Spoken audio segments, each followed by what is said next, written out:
ஒன்றியத்தில் அமைந்துள்ள பாஜக கூட்டணி அரசு இனி எத்தனை நாட்களுக்கு நீடிக்கும் என்பதை பார்ப்போம் என்று மராட்டிய மாநில இந்தியா கூட்டணி கட்சி தலைவர்கள் கூறியுள்ளனர். இந்தியா கூட்டணியில் இடம்பெற்றுள்ள காங்கிரஸ், தேசியவாத காங்கிரஸ், சரத் சந்திர பவார் கட்சி, உத்தவ் சிவசேனா கட்சிகள் மராட்டிய மாநிலத்தில் மகா விகாஸ் அகாடி என்ற பெயரில் கூட்டணியாக செயல்பட்டு வருகின்றன. அந்த கட்சிகளின் தலைவர்கள் 29 மக்களவைத் தொகுதிகளில் வெற்றியை தந்த மக்களுக்கு நன்றி கூறினர்.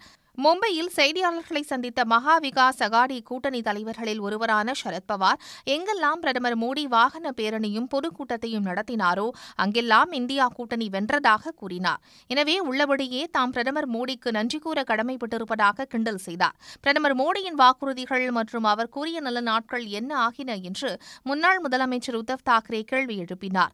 மோடி அரசாக இருந்து தேசிய ஜனநாயக கூட்டணியாக மாறியுள்ள ஒன்றிய அரசு இன்னும் எத்தனை நாட்களுக்கு நீடிக்கும் என்பதை பார்க்க வேண்டும் என்று உத்தவ் தாக்கரே தெரிவித்துள்ளார்.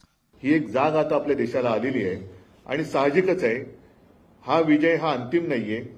ही लढाई सुरू झालेली आहे. येत्या 2-3 महिन्यामध्ये विधानसभा महाराष्ट्राचे येतील.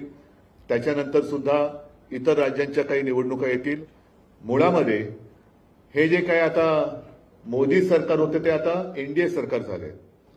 हे सरकार किती दिवस चालेल हा एक मोठा प्रश्न आहे.